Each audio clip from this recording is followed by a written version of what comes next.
Students, in this session, we will learn about the surd, means करणी. Simplest form of a surd म्हणजे करणीचे सोपे रूप. Similar or like surd म्हणजे सजातीय करणी. Operations on like surds म्हणजे करणीवरील क्रिया. Comparison of surds म्हणजे करणींची तुलना. Rationalization of surds म्हणजे करणीचे परिमेयकरण. तर या सर्व सब पॉईंटचा आपण आज अभ्यास करणार आहोत. त्यामध्ये पहिला पॉईंट आहे root of a positive rational number म्हणजे धनपरिमेय संख्येचे मूळ.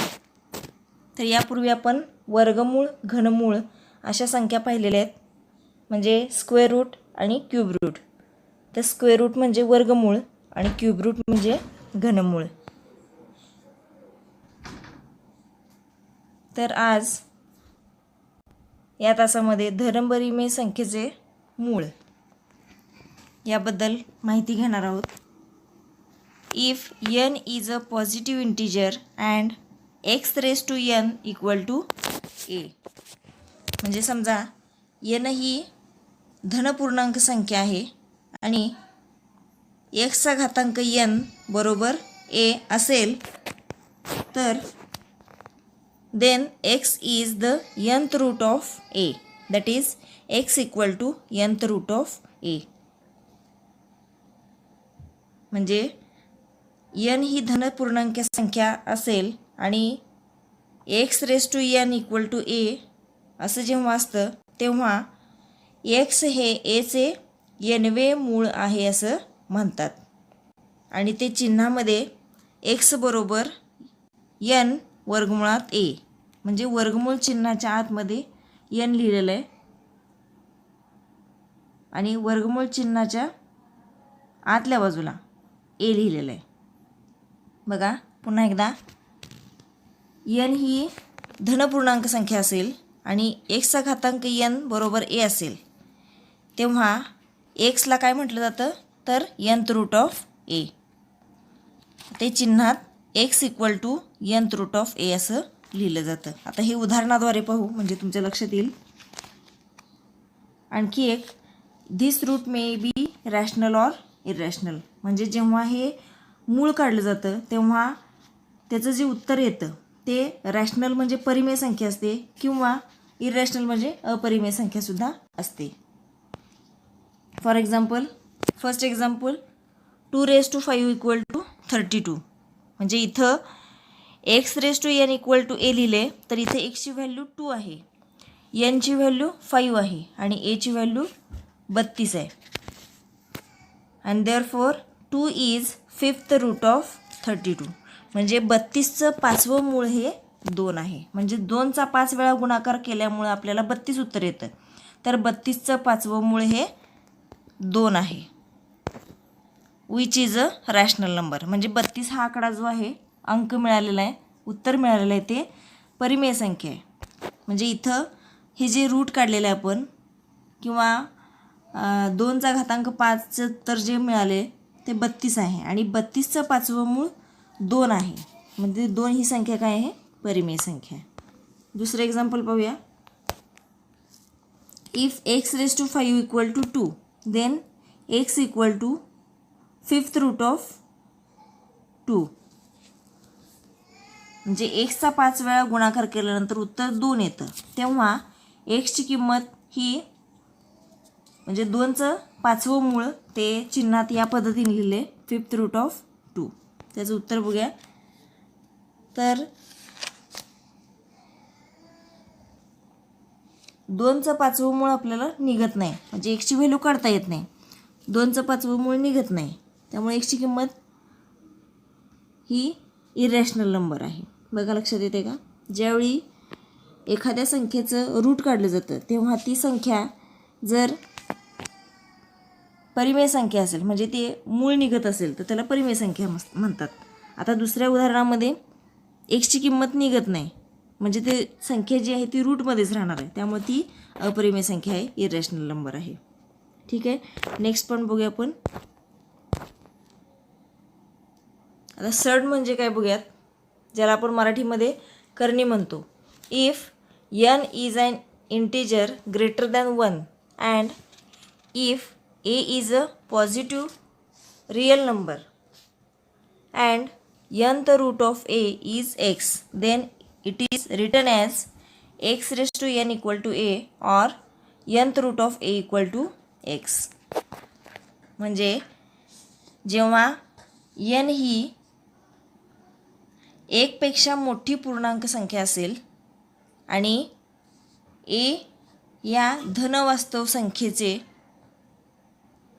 n-वे मूळ x ने दाखवले असेल, तेव्हा ते चिन्हाच्या स्वरूपात x चा घातांक n बरोबर a किंवा nth root of a equal to x असं लिहिलं जातं.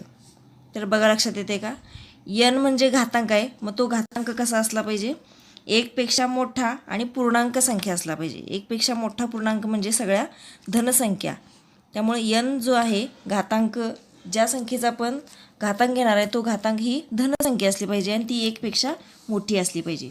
आणि a म्हणजे येणारं जे उत्तर आहे ती धनवास्तव संख्या असणार आहे. आणि त्याच पद्धतीने ते कसं लिहिलं जातं हे दाखवले. x raise to n equal to a, म्हणजे x चा घातांक n असेल आणि त्याचं उत्तर a असेल तर ते दुसऱ्या पद्धतीनं nth root of a equal to x असं लिहिलं जातं. Next, if a is a positive rational number and nth root of a is x and if x is an irrational number then x is called a surd. म्हणजे बघा, a ही धनपरिमेय संख्या आहे आणि a चे n-वे मूळ x जी आहे ती x ही अपरिमेय संख्या असेल, तेव्हा त्या xला सड म्हणजे करणी म्हटलं जातं. आता आणखी एक लक्षात घ्या, करणी कशी ओळखायची, तर ज्यावेळी एखाद्या संख्येचं मूळ जे आहे, मग ते दुसरं मूळ असू दे, तिसरे मूळ असू दे, पाचवे मूळ असू दे किंवा सातवे मूळ, तर ती संख्या जी आहे ती परिमेय संख्या जेव्हा नसेल म्हणजे अपरिमेय संख्या असेल, त्यावेळी ती जी संख्या आहे त्याला करणी असं म्हटलेलं आहे. म्हणजे थोडक्यात x ही जी किंमत आहे ती वर्गमुळात राहणार आहे, ज्याचं मूळ निघणार नाही, अशा संख्येला करणी असं म्हटलं जातं. सड इज अन इरॅशनल रूट, म्हणजे करणी जी आहे ती अपरिमेय असणार आहे, अपरिमेय मूळ असणार आहे. In a surd nth root of a the symbol root is called radical sign. बघा, जेव्हा nth रूट ऑफ a असं लिहिलं जातं तेव्हा त्याच्यामध्ये जे चिन्ह आहे, वर्गमूळ चिन्ह आहे, त्याला बघा करणी चिन्ह म्हणतात, radical sign. n is the order of surd, म्हणजे जे स्मॉल n लिहिलेलं आहे त्या nला काय म्हणलेलं आहे, त्या करणीची कोटी असं म्हटलेलं आहे. अँड a इज कॉल्ड रॅडिकंड, म्हणजे करणीस्थ संख्या.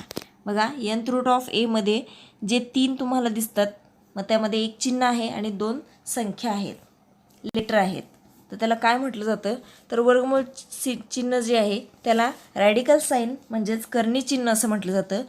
आणि n जे आहे ते वर्गमूळाच्या बाहेरच्या साईडला जे n आहे त्याला ऑर्डर ऑफ सड म्हणजे करणीची कोटी असं म्हटलेलं आहे. आणि वर्गमूळ चिन्हाच्या आतमध्ये जे a लिहिलेलं आहे त्याला रॅडिकंड म्हणजेच करणीस्थ संख्या असं म्हटलं जातं. हे लक्षात ठेवा, कारण रिकाम्या जागासाठी ते विचारलं जातं.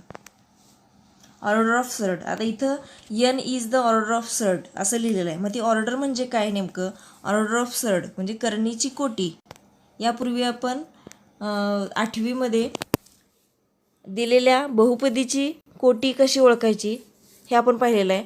त्याच पद्धतीनं या इयत्तेमध्ये करणीची कोटी किती कशी ओळखायची ते बघूयात. Surd nth root of a is said to be of order n, म्हणजे वर्गमूळ चिन्हाच्या बाहेर पण त्या जो कोण आहे त्या कोणाच्या आतमध्ये ते n आहे, तर त्याला त्या करणीची कोटी असं म्हटले. उदाहरण बघूया. बघा, पहिले उदाहरण √5. आता त्या रूटच्या चिन्हाच्या आतमध्ये 5 आहे, पण रूटचा जो कोण तयार झालेला आहे कोपरा, त्याच्या आतमध्ये कोणताच अंक नाही आहे. मग वर्गमूळ चिन्हासाठी आपण वर्गमूळ चिन्हासाठी 2 हा आकडा वापरतो, त्यामुळं तिथं ऑर्डर ऑफ सर्ड 2 आहे. आता दुसरं एक्झाम्पल पाहूया. दुसऱ्या एक्झाम्पलमध्ये बघा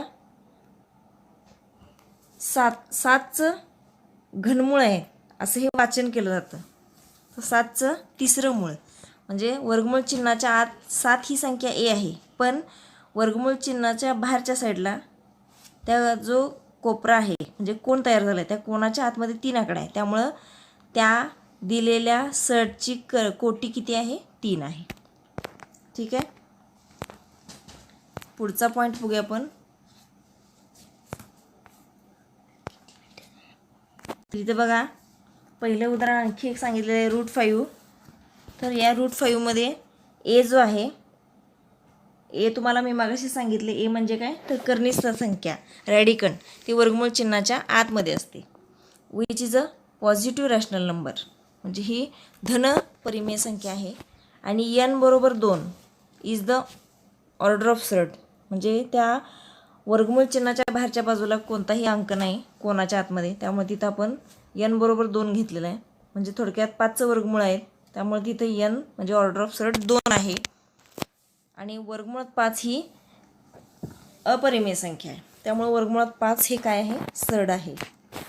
देअरफॉर √5 इज अ सर्ड. म्हणजे सर्ड कसा ओळखायचा त्यासाठी हे उदाहरण घेतलेलं आहे.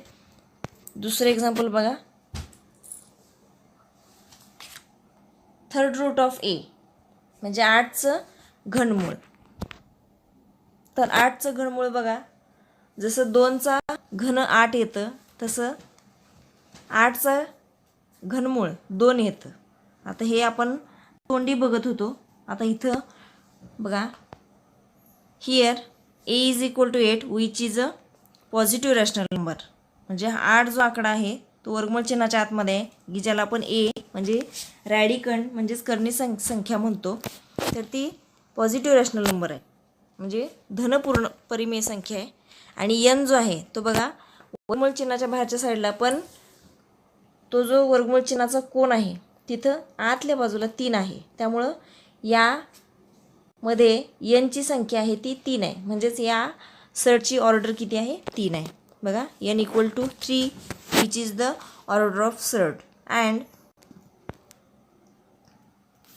Third root of A 8 equal to 2 is not an irrational number. म्हणजे 8चं घनमूळ निघतं. 8चं घनमूळ 2 आहे, पण 2 ही संख्या काय आहे? परिमेय संख्या आहे, म्हणजे अपरिमेय संख्या नाही. त्यामुळं दुसरं जे एक्झाम्पल आहे ते सर्ड नाही. म्हणजे थोडक्यात येणारं जे उत्तर आहे ते उत्तर तुम्हाला वर्गमुळातच मिळत असेल तर ती संख्या कर्णी असते, सर्ड असते. म्हणजे पहिल्या उदाहरणामध्ये √5 म्हणजे 5चं वर्गमूळ निघत नाही, म्हणजे वर्गमुळात 5 ही संख्या काय आहे? कर्णी आहे. आणि दुसऱ्या उदाहरणामध्ये घनमुळात 8 आहे, म्हणजे 8चं घनमूळ निघतं, ते 2 आलं आणि 2 ही काय आहे? वर्गमुळात नाही आहे, म्हणजे ती परिमेय संख्या आहे. आणि त्यामुळं जेव्हा आलेलं उत्तर जे अपरिमेय संख्या असेल तर ते सर्ड असतं, कर्णी असतं. बघा आणखी एक नोट सांगितलेली आहे. The surds of order 2 is called quadratic surd. बघा पहिल्या उदाहरणामध्ये n equal to 2 order of surd आहे, म्हणजे √5ची ऑर्डर जी आहे ती 2 आहे. त्यामुळं अशा कर्णींना क्वाड्रॅटिक सर्ड म्हणजे वर्गकर्णी म्हणतात. म्हणजे थोडक्यात कोटी 2 असणाऱ्या कर्णींना वर्गकर्णी असं म्हणतात. म्हणजे आणखी एक उदाहरण सांगायचं झालं तर वर्गमुळात 3, वर्गमुळात 7, वर्गमुळात 42. तर या तिन्ही संख्यांचं जी कोटी आहे ती 2 आहे, आणि त्यामुळं 2 कोटी असेल अशा कर्णींना वर्गकर्णी म्हणजेच क्वाड्रॅटिक सर्ड असं म्हटलं जातं. ठीक आहे. नेक्स्ट पॉईंट बघूया आपण. Simplest form of a surd, कर्णीचं सोपं रूप. आता काही सर्ड जे दिलेले असणार आहेत ते संख्या मोठ्या असणार आहेत, म्हणजे त्याचं सोप्या कर्णीमध्ये, म्हणजे थोडक्यात सोपं रूप म्हणजे काय तर त्याचं जे सिम्पलेस्ट फॉर्म आहे त्याच्यामध्ये √3 येणार आहे, √2 येणार आहे, √5 येईल, √7 येईल.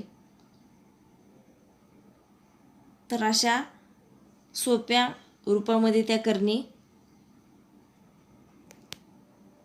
आणता येतात आणि अशा आणखी सोपे रूप त्या करणी संख्यांना देता येतं.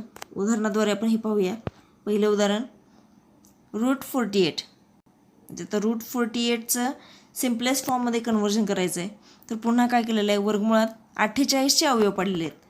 48चे अवयव पाडताना, फॅक्टर पाडताना त्यामध्ये एक नंबर असा असला पाहिजे की जो कोणत्या तरी संख्येचा वर्ग असला पाहिजे. म्हणजेच ती थोडक्यात पूर्ण वर्ग संख्या असली पाहिजे. आणि दुसरा जो नंबर येतो तो 2 असेल, 3 असेल, 5 असेल, 7 असेल. तर इथं 48चे फॅक्टर पाडताना बघा 16 आणि 3 वापरलेले आहेत. म्हणजे बाकीचे फॅक्टर न घेता बाकीचे सुद्धा 48चे फॅक्टर आणखी पडतात. पण त्यापैकी कोणते घ्यायचेत की ज्यामध्ये एक नंबर पूर्ण वर्गसंख्या असला पाहिजे, म्हणजे कंप्लीट स्क्वेअर असला पाहिजे. म्हणजेच काय की ती संख्या जी आहे ती कुठल्या तरी संख्येचा वर्ग असली पाहिजे अशी संख्या घ्यायची. म्हणजे अशा संख्यांची गट घ्यायची. आता इथं 48चे अवयव पडताना 16 आणि 3, 16 त्रिक 48, 16 गुणिले 3 घेतलेलं आहे बरोबर. आता हे दोन ज्या संख्या आहेत त्या वेगवेगळ्या वर्गमूळ चिन्हात लिहिलेले आहेत. कारण का पुढच्या स्टेपला त्याचं वर्गमूळ निघणार आहे. आता 16चं वर्गमूळ 4 आहे आणि वर्गमुळात 3. आता वर्गमुळात 3 ही काय झाली, सरळ झाली. सिम्पलेस्ट सरळ आहे ते वर्गमुळात 3. आणि त्यामुळं वर्गमुळात 48चं सोपं रूप काय, 4 वर्गमुळात 3. सेकंड एक्झाम्पल पाहूयात. √98. आता √98चे सुद्धा अवयव पाडताना, फॅक्टर पाडताना असे फॅक्टर निवडायचे की ज्यामध्ये एक नंबर हा कंप्लीट स्क्वेअर असला पाहिजे आणि दुसरा नंबर मग 2, 3, 5, 7 यापैकी असला पाहिजे. तर इथं आहे फॅक्टर पडताना बघा दिसतंय पुढं 49 × 2 असे फॅक्टर घेतलेले आहेत. आणि नेक्स्ट स्टेपला ते दोन्ही नंबर जे आहेत ते वेगवेगळ्या वर्गमुळात चिन्हात लिहिलेले आहेत. आणि शेवटच्या स्टेपला √49चं रूट हे 7 आलेलं आहे आणि √2 म्हणजे ह्या दोघांच्यामध्ये गुणाकार चिन्ह दाखवलेलं नाही पण ते गुणाकार आहे. म्हणजे 49चं रूट 7 × √2. 7√2 हा सिम्पलेस्ट फॉर्म आहे √98चा. आणखी एक एक्झाम्पल पाहूयात. Third example √7/9. जसं गुणाकारामध्ये आपण वर्गमूळ चिन्ह सेपरेट गुणाकारामध्ये लिहिलं होतं तसं भागाकारामध्ये सुद्धा वर्गमूळ चिन्ह सेपरेट द्यायचं आहे भागाकारामध्ये. म्हणजे अंशाला वेगळं वर्गमूळ चिन्ह, छेदाला वर्गमूळ वेगळं चिन्ह. तर सेकंड स्टेपला √7/√9 घेतलेलं आहे आणि इक्वल टू √7/√9 हा 3चा स्क्वेअर आहे. म्हणजेच 9चं रूट जे आहे ते 3 आहे. त्यामुळे सिम्पलेस्ट फॉर्म बघा √7/9चं सिम्पलेस्ट फॉर्म √7/3 आलेलं आहे. √2, √3, √5 and so on. These type of surds are in the simplest form which cannot be simplified further. म्हणजे वरील 3 उदाहरणामध्ये बघा जे सिम्पलेस्ट सरड आहे.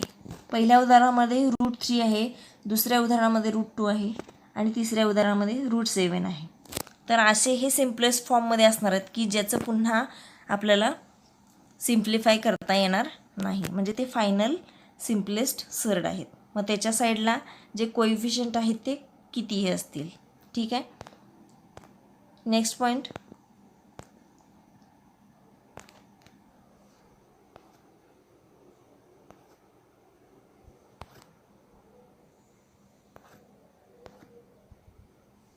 सिमिलर ऑर लाईक सर्ड्स, सजातीय करणी. तर यापूर्वी आपण बेरीज वजाबाकी करताना सजातीय संख्या लाईक ऑर सिमिलर टर्म्स असं पाहिलेलं आहे 7वीमध्ये 8वीमध्ये. तर सिमिलर टर्म्स असतील तरच आपल्याला ॲडिशन सबट्रॅक्शन करता येतं. त्याच पद्धतीनं सिमिलर ऑर लाईक सर्ट्स असतील तर त्यामध्ये सुद्धा जे ऑपरेशन करायचे आहेत आपल्याला, म्हणजे ते ॲडिशन असेल, सबट्रॅक्शन असेल, मल्टिप्लिकेशन असेल, डिवायडेशन असेल, तर यासाठी पहिल्यांदा ते सिमिलर ऑर लाईक सर्ट्स ओळखता आले पाहिजेत. तर ते कसे ओळखायचे त्यासाठी हा पॉईंट आपण पाहूयात. in the simplest form of the surd, if order of the surds and radicand are equal, then the surds are similar or like surd. म्हणजे काय बघा, तर दोन कर्णी सजातीय असण्यासाठी त्यांची कोटी समान असावी लागते, तसेच कर्णिस्थ संख्याही समान असाव्या लागतात. म्हणजे जेव्हा आपल्याला जे सर्ड दिलं जातं, करणी दिली जाते, त्याचं जेव्हा आपण सिम्पलेस्ट फॉर्ममध्ये कन्वर्ट करतो, त्यावेळी सिम्पलेस्ट फॉर्ममध्ये येणारं जे सर्ड आहे, मग त्या सर्डची ऑर्डर असेल आणि त्या सर्डमध्ये असणारा जो रॅडिकंड आहे, ते दोन्ही काय असले पाहिजेत, समान असले पाहिजेत. तेव्हा त्या सर्ड्सना काय म्हटलं जातं, सिमिलर किंवा लाईक सर्ड म्हटलं जातं. आता हे उदाहरणाद्वारे तुम्हाला समजून सांगते. किंवा आणखी काय सांगता येतं बघा. In other words, 2 or more surds are said to be similar or like when they can be reduced to the same irrational factor. म्हणजे थोडक्यात बघा,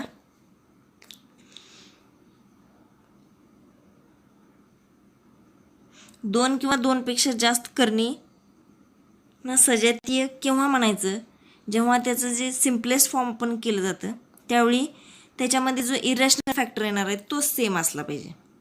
म्हणजे थोडक्यात √5 2 नंबर तुम्हाला सर्ड दिलेले असतील, तर त्यामध्ये त्याचं सिम्पलेस्ट फॉर्ममध्ये कन्वर्ट केल्यानंतर √5 दोन्हीमध्ये सेम येत असेल, तर √5 मध्ये बघा 5 हा अंक काय आहे, रॅडिकंड आहे आणि रूटसाठी ऑर्डर किती आहे, 2.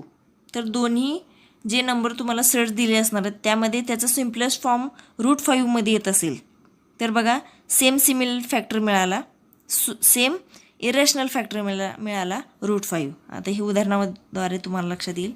Example, first example √45, √80. तर हे दोन सर्ट्स तुम्हाला दिले आहेत. ह्या दोन सर्ट्सचं सिम्पलेस्ट फॉर्ममध्ये आपण पहिल्यांदा कन्वर्ट करूयात आणि मग त्याचा जो इरेशनल फॅक्टर आहे तो सेम मिळतो का पाहूयात. √45चं सिम्पलेस्ट फॉर्ममध्ये करताना मागास सांगितल्याप्रमाणे 45चे असे फॅक्टर घ्यायचे की ज्यामध्ये एक कंप्लीट स्क्वेअर असला पाहिजे आणि दुसरा हा सिम्पलेस्ट सर्ड असला पाहिजे. तर इथं 45चे अवयव 9 आणि 5 असे घेतलेले आहेत. 9 5 45, ज्यामध्ये 9 ही पूर्ण वर्ग संख्या आहे, म्हणजे 9 ही 3चा वर्ग आहे, म्हणजे वर्गमुळात 9चं उत्तर 3 येतं. आणि वर्गमुळात 9 गुणिले 5 हे वेगवेगळ्या वर्गमूळ चिन्हात लिहिलेले आहेत. वर्गमुळात 9 गुणिले वर्गमुळात 5 आणि ज्याचं पुढं उत्तर आलेलं आहे 3 वर्गमुळात 5. दुसरं √80. आता 80चे असे अवयव घ्यायचे की ज्याच्यामध्ये एक कंप्लीट स्क्वेअर असला पाहिजे. मग आता 80चे अवयव पडताना बघा, 16 पंचे 80, 16 आणि 5 हे दोन अवयव घ्या की ज्याच्यामध्ये 16चं वर्गमूळ निघतं. बघा, √80 = √16 × 5 इक्वल टू √16 × √5 इक्वल टू 4 × √5. म्हणजे 16 85 घेतल्यामुळे 16चं वर्गमूळ हे 4 निघालं आणि √5. आता बघा, वर्गमुळात 45 आणि वर्गमुळात 80 याचा सिम्पलेस्ट फॉर्म जर आपण ऑब्झर्व केला तर त्यामध्ये दोन्हीमध्ये √5 आलेलं आहे.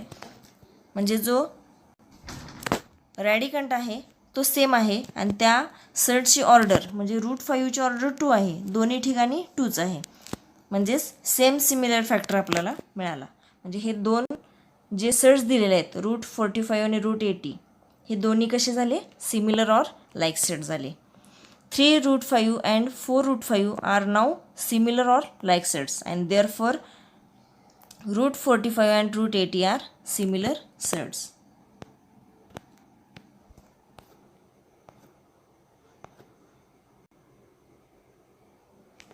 Next point, comparison of surds, करणींची तुलना. आता तुलना म्हणजे काय, एकतर ते इक्वल असतील किंवा लेस देन असतील किंवा ग्रेटर देन असतील. तर हे कंपॅरिझन कसं करायचं बघा.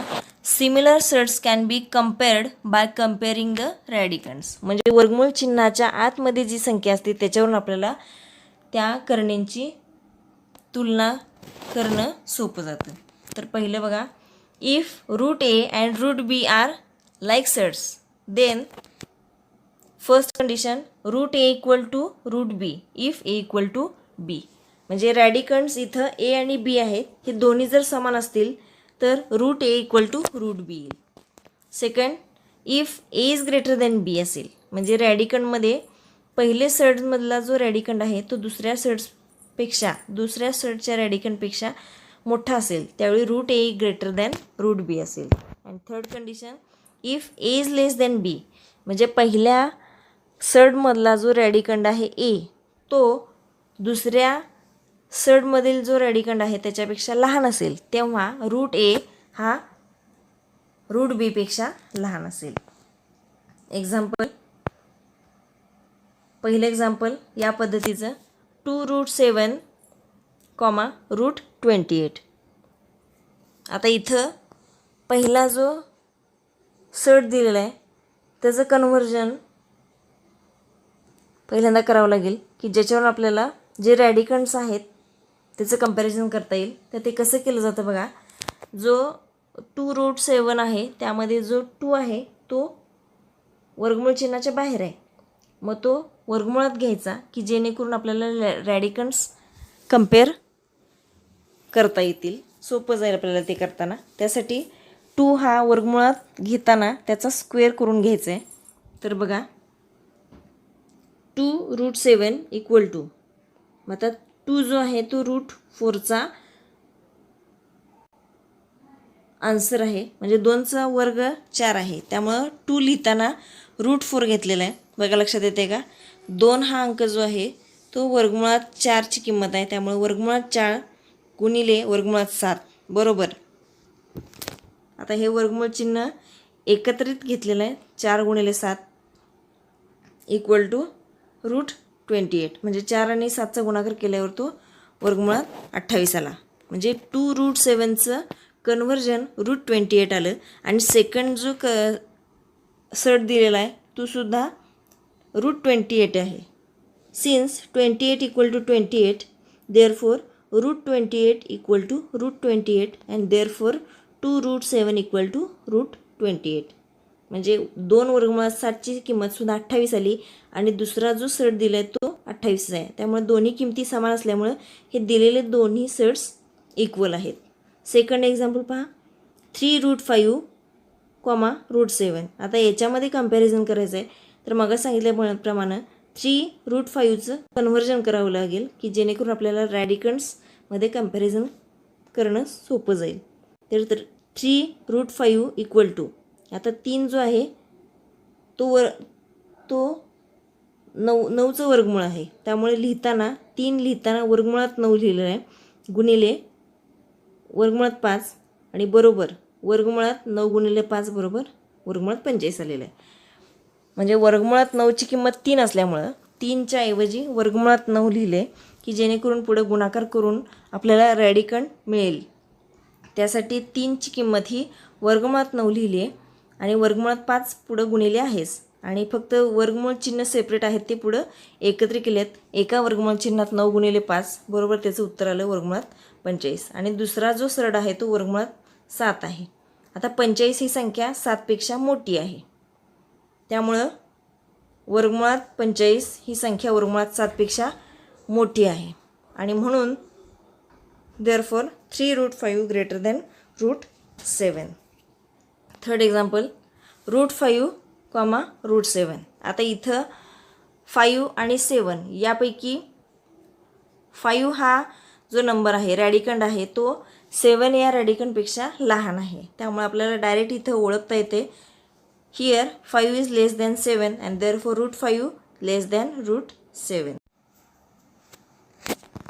तर अशा पद्धतीनं आजच्या लेक्चरमध्ये आपण root of positive rational number म्हणजे धनपरिमेयचे संख्येचे मूळ, त्यानंतर सर्ट्स म्हणजे करणी कशी ओळखायची, आणि त्या करणीतील प्रत्येक चिन्ह असेल किंवा लेटर असेल त्यांना काय म्हटलं जातं, आणि त्याच पद्धतीनं करणी कशा पद्धतीनं ओळखायची, म्हणजे थोडक्यात दिलेली जी संख्या आहे त्या संख्येचे जे उत्तर येणार आहे ते अपरिमेय संख्या असेल तर ती संख्या करणी असते.